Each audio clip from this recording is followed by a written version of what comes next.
നമ്മുടെ കേരള തീരത്ത് വന്ന MSC എൽസ എന്ന് പറയുന്ന കപ്പൽ മുങ്ങി 3 ആഴ്ച കഴിയുമ്പോൾ മറ്റൊരു അപകടവും കൂടി വന്നിരിക്കുകയാണ്. നമുക്കറിയാം MSCക്കെതിരെ കേസ് എടുക്കില്ല എന്ന സർക്കാരിൻ്റെ നിലപാട്. തൊട്ടടുത്ത ദിവസം തന്നെ അത് പറഞ്ഞു തീരും മുമ്പ് തന്നെ അടുത്ത ഒരു അപകടവും കൂടി വന്നിരിക്കുകയാണ്. അടുപ്പിച്ചുള്ള ഈ കപ്പൽ അപകടങ്ങൾ മനഃപൂർവ്വം മറ്റുമാണോ അതോ മറ്റ് സാങ്കേതിക കാരണങ്ങൾ കാരണമാണോ? കേസ് എടുക്കില്ല എന്ന് പറയുന്ന സർക്കാരിൻ്റെ നിലപാട് എന്താണെന്ന് കാണും. ഇതിനകത്ത് വളരെ വളരെ രസകരവും നല്ല ദുരൂഹമായ കുറേ കാര്യങ്ങളുണ്ട്. ഞാനിത് ഇന്നിപ്പോൾ ആൾക്കാരെ കാണിക്കുന്ന ചാനൽ വഴി കാണിക്കുന്നത് ABC വഴി കാണിക്കുന്നത് ഇന്നത്തെ കേരളാവധി പത്രമാണ്. കാരണം ഞാൻ പറയാൻ കാരണം നമ്മൾ ഈ ഓൺലൈൻ ചാനലുകളിൽ വന്നിരുന്ന് സംസാരിക്കുമ്പോൾ ഗസ്റ്റുമാർ എന്തെങ്കിലുമൊക്കെ തള്ളുന്നതാണ്, അവർ ചുമ്മാ എന്തെങ്കിലും താല്പര്യം വെച്ച് പറയുന്നതാണെന്നൊരു ചില കമൻറ്റുകളൊക്കെ വരും യവനാരുടെ വന്നിട്ട് തള്ളാനെന്നല്ല. അപ്പോൾ അതുകൊണ്ട് ഞാനങ്ങനെ പത്രം തന്നെ കാണിച്ച് പറയുന്നു. ഇന്നത്തെ കേരളാവധിയിൽ കിടക്കുന്ന വളരെ പ്രധാനപ്പെട്ട ഒരു ന്യൂസാണ് ദുരൂഹതയുടെ നടുക്കടൽ. അതിൽ കിടക്കുന്നവർക്ക് കേസില്ലാതെ ഇൻഷുറൻസ് നേടിയെടുക്കാൻ ശ്രമം.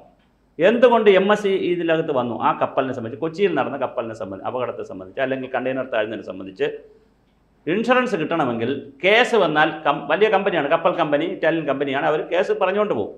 അപ്പോൾ പെട്ടെന്ന് നമുക്ക് ഇൻഷുറൻസ് കിട്ടൂല. അപ്പോൾ ഇൻഷുറൻസ് ഒക്കെ പെട്ടെന്ന് കിട്ടണമെങ്കിൽ ഒരു ഒത്തുതീർപ്പാണല്ലോ വേണ്ടത്. അതുപോലെ കേസ് ഇല്ലാതിരുന്നാൽ പെട്ടെന്ന് അവരെ നിന്ന് മേടിക്കാം, ഇൻഷുറൻസ് തുകയൊക്കെ മേടിക്കാമെന്നുള്ള ഒരു വക്ര ബുദ്ധി ഇതിനകത്ത് കടന്നിട്ടുണ്ട്. അപ്പോൾ അതൊരു ചോദ്യമുണ്ട്. ഇത് രണ്ട് പാർട്ടികൾ, ഇപ്പം ഞാനും രഞ്ജിനിയും അല്ലെങ്കിൽ രണ്ട് പാർട്ടികൾ തമ്മിലൊരു ആക്സിഡൻറ്റ് ഉണ്ടായി, നമ്മൾ കേസിന് പോകുന്നതിൽ ഒത്തീർപ്പാണ്, ദാറ്റ്സ് ഓക്കെ. ഇത് ഗവൺമെൻറ്റാണ്.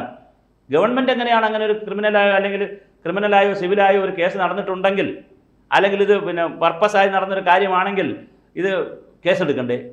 പിന്നെ അടുത്ത് പറയുന്ന ഒരു ന്യായമാണെന്നറിയോ, കപ്പലെന്ന് കേൾക്കുമ്പോൾ കടലാണ്, ഉടനെ നമ്മളെ മനസ്സിൽ പോകും അന്താരാഷ്ട്ര. അങ്ങനല്ല.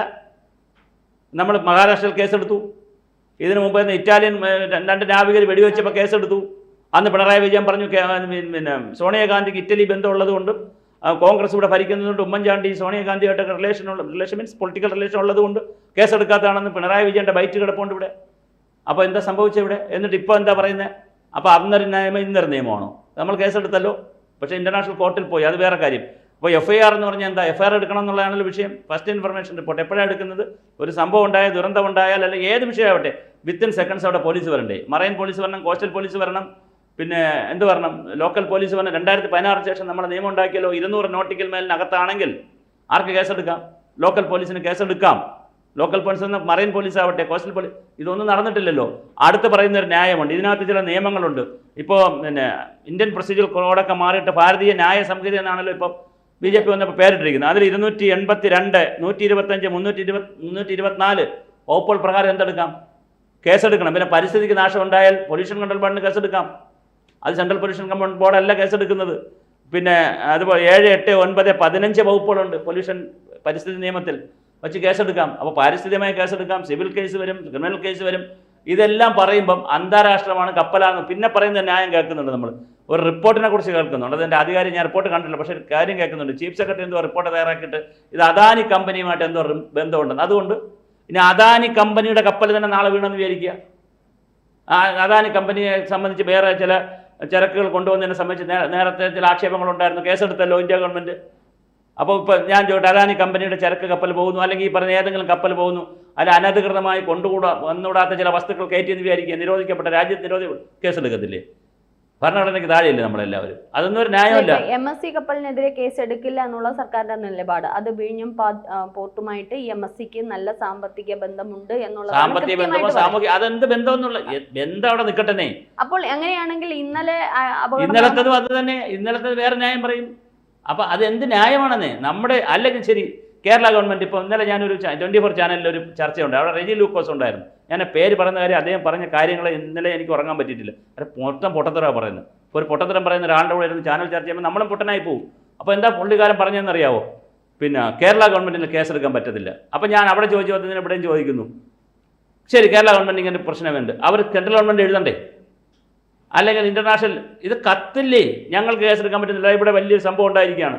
നിങ്ങൾ ഇപ്പോൾ ചില സ്ഥലത്ത് പഞ്ചായത്തിന് പ്രശ്നമാകും, പഞ്ചായത്തിൽ കേസെടുക്കാൻ പറ്റില്ല, അവരെന്ത് ചെയ്യും? മിണ്ടാതിരിക്കുമോ?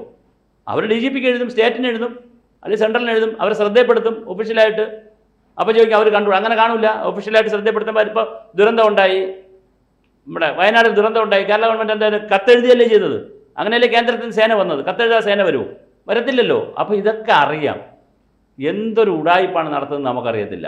അങ്ങനെ ഇതൊന്ന് ഇപ്പോൾ കേരളത്തിൻ്റെ ഏറ്റവും വലിയൊരു പ്രത്യേകത എന്താ പറയുക, നമ്മൾ ശ്രദ്ധിക്കണം. ഈ ഉടായിപ്പുകൾ നടക്കുന്നു എന്ന് മാത്രമല്ല അതിനെ എന്ത് ചെയ്യാണ്, അങ്ങ് ഇൻസ്റ്റിറ്റ്യൂഷനലൈസ് ചെയ്യാണ്, പറഞ്ഞങ്ങ് സ്ഥാപിക്കുകയാണ്. അഴിമതി നടത്തിയാൽ എന്ത്, പൈസ തിരിച്ചു കൊടുത്തില്ലേ? അതാണ് ചോദിക്കുന്നത്. നമ്മുടെ കൃഷ്ണകുമാർ, അദ്ദേഹത്തിനെ ഞാൻ കണ്ടിട്ട് പോലുമില്ല, അദ്ദേഹം ഒരു സ്ഥാപനം നടത്തി മോളും കൂടെ. ഇപ്പം അദ്ദേഹം പ്രതിയായിട്ട് നിൽക്കുകയാണ്. 69 ലക്ഷം രൂപ അടിച്ചുകൊണ്ട് പോയവർ വാദിയും ജാതി പറഞ്ഞെന്നൊക്കെയാണ് പറയുന്നത്, മറ്റൊരു പ്രതി. എന്തൊരു നാടാണിത്, ഇതെന്തൊരു ഭരണ സംവിധാനമാണ്? നമുക്ക് ആലോചിക്കാം. അപ്പോൾ ഈ കപ്പലിലേക്ക് ഞാൻ വീണ്ടും വരാം. കൃഷ്ണകുമാറിൻ്റെ വീഡിയോ അല്ലല്ലോ ഇത്, നല്ല സബ്ജക്റ്റ് അല്ലല്ലോ. അപ്പോൾ ഈ കേസിൽ തന്നെ ഇന്നലത്തെ കേസിലും അട്ടിമറി ഉണ്ടോ നമ്മൾ ആലോചിക്കണം. നേരത്തെ ഉണ്ടായാലും ഉണ്ടോ? കപ്പലിൻ്റെ ആയുസ് എത്ര? 25 വർഷമാണ് പറയുന്നത്, ഇത് 20 വർഷമായെന്ന് പറയുന്നു. അപ്പോൾ മാനുഫാക്ചറിങ് ഡിഫക്റ്റ് ഉണ്ടോ?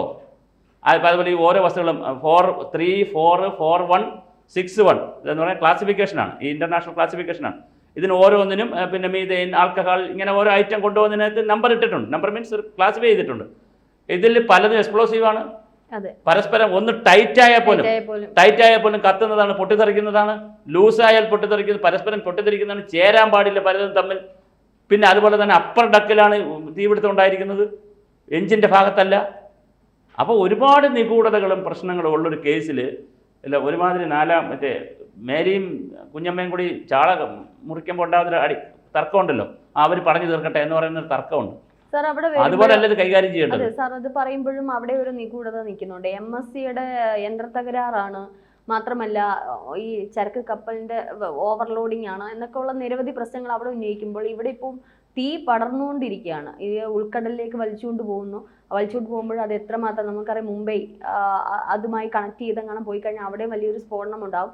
അങ്ങനെയാണെങ്കിൽ ഇപ്പോൾ നിലവിൽ കത്തിയ ഈ ഒരു ചരക്ക് കപ്പലിന് ഈ ഇത്രയധികം സ്ഫോടനമുണ്ടാകുന്ന വസ്തുക്കൾ തമ്മിൽ അടുത്ത് വെച്ചതാണോ? അതിനകത്ത് ഈ കണ്ടെയ്നറുകൾ നിറച്ചതിൻ്റെ എന്തെങ്കിലും സാങ്കേതിക തകരാറുകളാണോ എന്താണെന്നുള്ളതൊക്കെ തെളിയിക്കേണ്ടിയിരിക്കുന്ന കാര്യമാണ്. അപ്പം നമുക്കറിയാം ഇപ്പം പാകിസ്ഥാനുമായിട്ട് സംഘർഷത്തിലേക്ക് നമ്മളൊരു ജലയുദ്ധത്തിൽ ഏർപ്പെട്ടിരിക്കുന്ന ഒരവസ്ഥയെ നമ്മൾ ചെയ്തുകൊണ്ടിരിക്കുകയാണ്. അവർക്ക് അതിനെതിരെ തിരിച്ചടി ഏത് നിമിഷം പ്രതീക്ഷിക്കാം. ഒരു പക്ഷെ അതും നമുക്ക് പ്രതീക്ഷിക്കാം. ചൈന ഇതൊക്കെ നമുക്കെതിരായിട്ട് കിടക്കുകയാണ്. അപ്പോൾ ഇത്രയും നിസ്സാരമായിട്ട് സംസ്ഥാന സർക്കാർ പറയുമ്പോൾ ഈ ഒരു അവസ്ഥയിൽ, പ്രത്യേകിച്ച് യുദ്ധമുഖത്ത് നിൽക്കുന്ന ഈ ഒരു അവസ്ഥയിൽ വളരെ നിസ്സാരമായിട്ട് പറയുമ്പോൾ ഒരു അന്വേഷണം പോലും ഇല്ലാണ്ട് കേസ് തേച്ചു മാച്ച് കളയുന്നതിനോട് എന്താണ് സാർ അത്? അതാ ഞാൻ പറഞ്ഞതോ, ഇപ്പം ഇന്ത്യ ലോകത്തിലെ 4ാമത്തെ ശക്തിയായി മാറും എന്നൊരു കാഴ്ചപ്പാട് വന്നിട്ടുണ്ട്.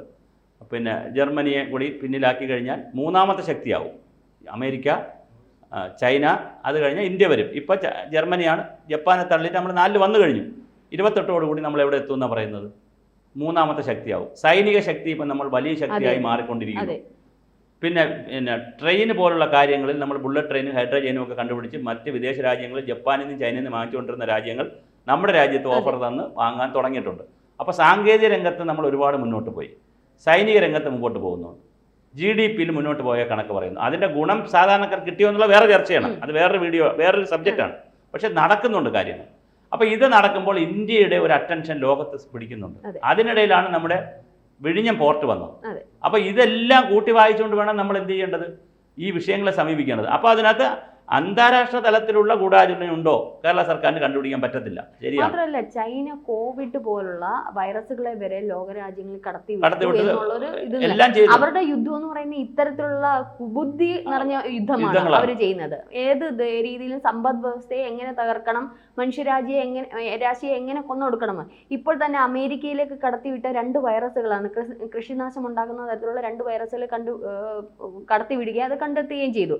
അത് ഒരു പക്ഷേ മനുഷ്യരാശിയെ തന്നെ തകർക്കുന്ന തരത്തിലുള്ള വൈറസുകളാണ്. അപ്പോൾ ഇത്തരത്തിൽ ചൈന ഇത്തരത്തിലുള്ള പ്രയോഗങ്ങളാണ് ചെയ്യുന്നത്. പഹൽഗാമിൽ കുറച്ച് തീവ്രവാദികൾ വന്ന് വെടിവെച്ചു. മറ്റു പലയിടങ്ങളിലും നമുക്ക് ഇത്തരത്തിലുള്ള കാര്യങ്ങൾ കാണാം. അവിടെ ഇവിടെയൊക്കെ ഭീകരവാദി കേരളത്തിനകത്ത് പോലും വന്നിട്ടുള്ള കാര്യങ്ങളുണ്ട്. ജ്യോതി മൽഹോത്ര പോലുള്ള ബ്ലോഗേഴ്സിന്റെ ഒക്കെ കാര്യം. അപ്പൊ ഏത് രീതിയിലും നമ്മളിപ്പോൾ നോക്കുമ്പം ഒരു കപ്പൽ കത്തുന്നു അല്ലെങ്കിൽ അതിന്റെ യന്ത്രം തകരാറ് എന്ന് പറയുമ്പോൾ അതില് നമ്മൾ ശരിക്കും ജാഗരൂകരായിട്ട് ഒരു അന്വേഷണമെങ്കിലും നടത്തേണ്ടത്. അതല്ലേ അന്വേഷണം എന്ന് പറഞ്ഞാൽ ഇപ്പൊ തുടർച്ചയായിട്ട് വരികയല്ലേ.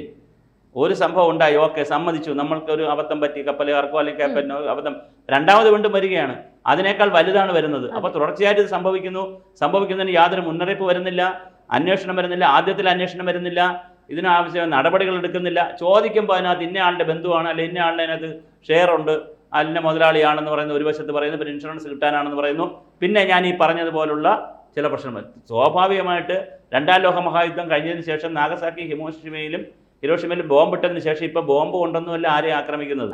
ഈ പറഞ്ഞുള്ള ജൈവായുധങ്ങൾ, വൈറസിൻ്റെ ആയുധങ്ങൾ, ഇത്തരത്തിലുള്ള കരാറുകളുടെ പ്രശ്നങ്ങൾ, പിന്നെ അതുപോലെ തന്നെ കടൽ വഴി, ഇങ്ങനെ പല രൂപത്തിലാണ് തകർക്കുന്നത് ഒരു രാജ്യത്തെ. പല കണ്ടെയ്നറുകളുണ്ട്, പല കണ്ടെയ്നറും പല കമ്പനികളുടേതാണ്, പല വിഷയങ്ങളായിരിക്കും അതിന്. അപ്പൊ ഇതിനകത്ത് എന്താണ് നിറച്ചിരിക്കുന്നത്, എന്താണ് ഇതിനകത്തുള്ളത് കൃത്യമായിട്ട് അവര് ആൾക്കാർ ഇതേപോലെ അഴിമതി നടത്തുന്നവരാണെന്നുണ്ടെങ്കിൽ ഇതിനകത്ത് കയറ്റി വിടും. തീർച്ചയായിട്ടും ഇതിനകത്ത് കീടനാശിനികൾ ഉൾപ്പെടെ ഉണ്ട്. കീടനാശിനിയുണ്ട്, പെട്രോളുണ്ട്, ഡീസലുണ്ട്, എത്തനോളുണ്ട്, സൾഫറുണ്ട്, സൾഫ്യൂരിക് ആസിഡ് ഉണ്ട്. അങ്ങനെ ഒരു 10-20ഓളം ഐറ്റങ്ങൾ ഇതിനകത്ത് കയറി വന്നിട്ടുണ്ട്. അപ്പോൾ ഇതിൽ ഏതാണ് കുഴപ്പം, ഏതാണ് ഓരോന്നും കൊണ്ടുപോകുന്നതിന് ഇൻ്റർനാഷണലായി എന്തുകൊണ്ട് മാനദണ്ഡങ്ങളുണ്ട്, അതെല്ലാം പാലിച്ചാണ് കൊണ്ടുപോയിട്ടുള്ളത് എന്നുള്ളത് അടക്കമുള്ള മുഴുവൻ കാര്യങ്ങളും വെളിച്ചത്ത് വരേണ്ടതാണ്.